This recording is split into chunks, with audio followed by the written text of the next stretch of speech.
What are some times in your life where you feel that courage and bravery and the willingness will not suffice, where willpower by itself is not enough to carry you through in the things that you do, right? Not only the things you go through, but also the things that you grow through, right?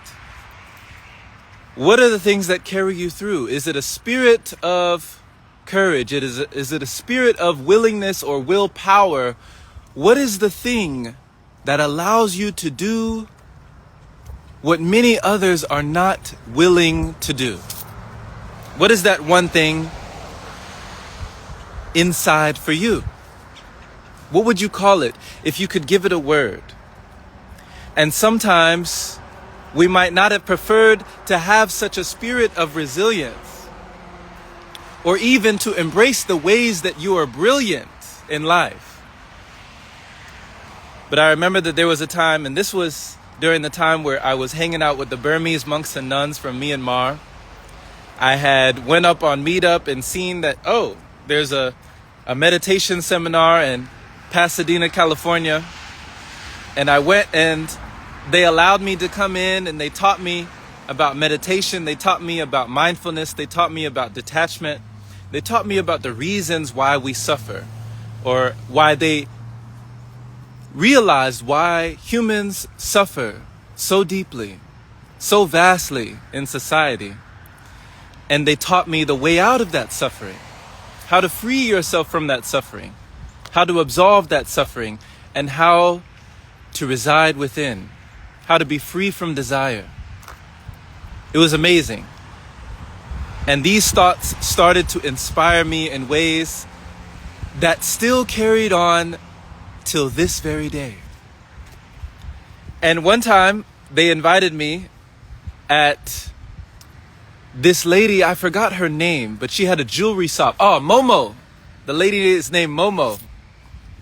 I think that's also the name of Avatar Aang's lemur. He had a lemur. I think his name was Momo, if I'm not correct. if I'm not wrong. But there was a lady named Momo, and Sayerle Kiki, Sayerle Damatengi, she invited me to this meditation seminar where we were gonna meditate all day long.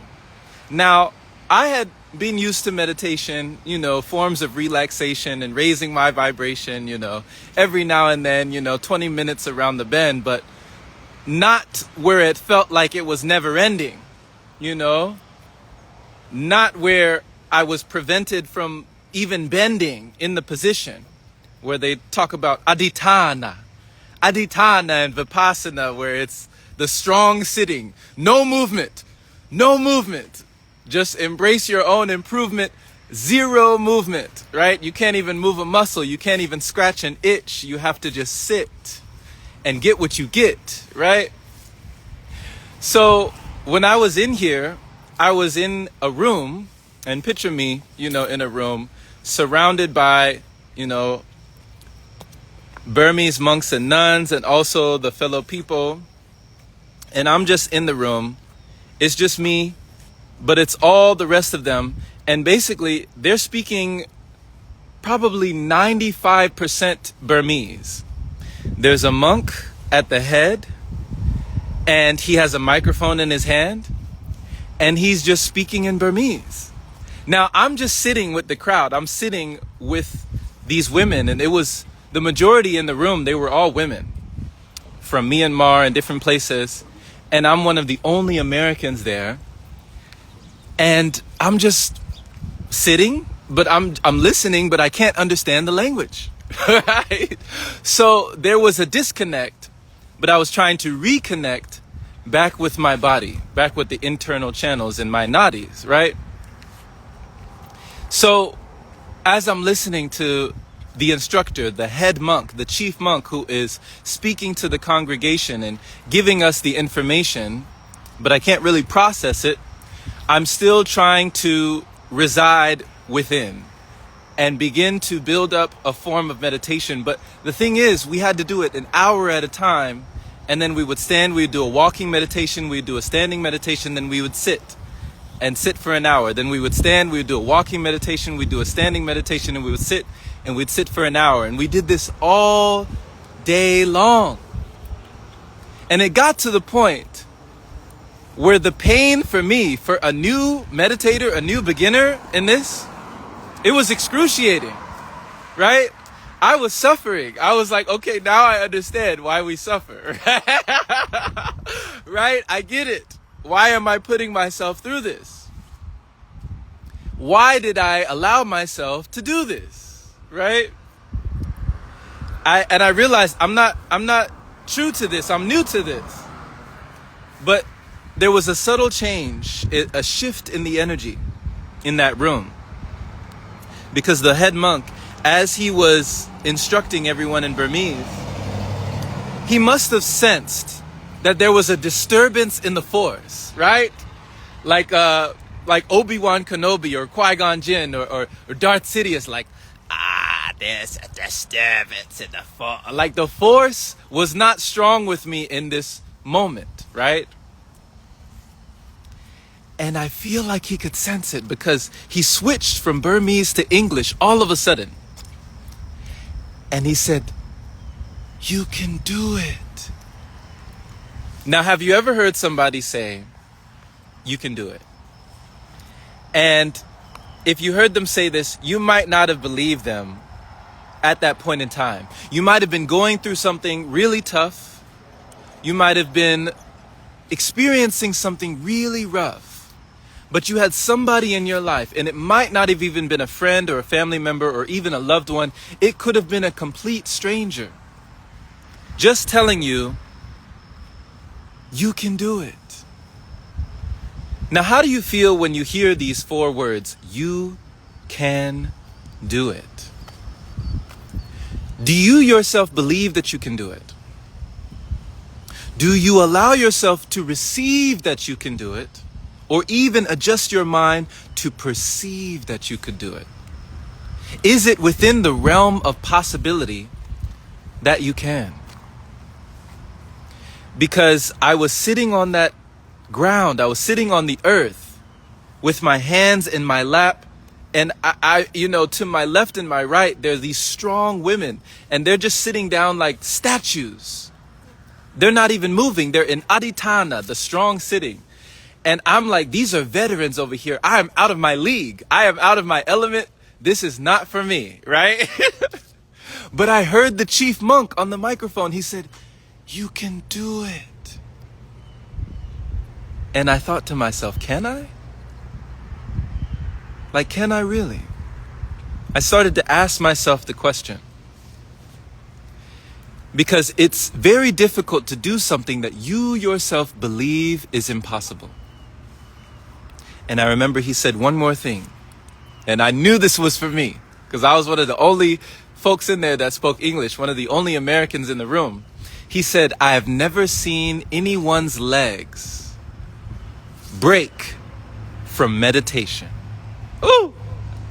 I said, he's talking to me. Because I felt in that moment like my legs were like twigs. They were about to snap. And when he said those words, "I've never seen anyone's legs break from meditation," I said, I can do it. And I pushed through it, and I did it. Now, there's something that we can take from this, because I thought I was going to break from this. But what I was able to take from this is that you can always do it. No matter what it is, you can. There should be no question asked if you are up to the task. Even if you perceive a failure in your past, you are able to last. Right? How many times have we told ourselves, I can't do something? And then the prophecy was fulfilled. We fulfilled our own prophecy by receiving the words we were believing. But if you just allowed yourself to cut that little T, right, on the end of I can't, and you told yourself I can, when you are brought to your knees, if you allow yourself to stand, if you realize the power is always in your hands, and that possibilities are at your demand, would you say that you can? For every woman and man, we can all stand. One of my mentors told me, he said that, he hears a lot of people say, I can't stand it. Man, I can't stand this, man. I'm going through something. I'm just growing through something. I'm just like, I can't stand it, man. My spouse is arguing about this and my kids are doing that. And then, all these problems are coming around and everything is getting me down. And it's just, I feel I'm low to the ground. I can't breathe. I can't stand it.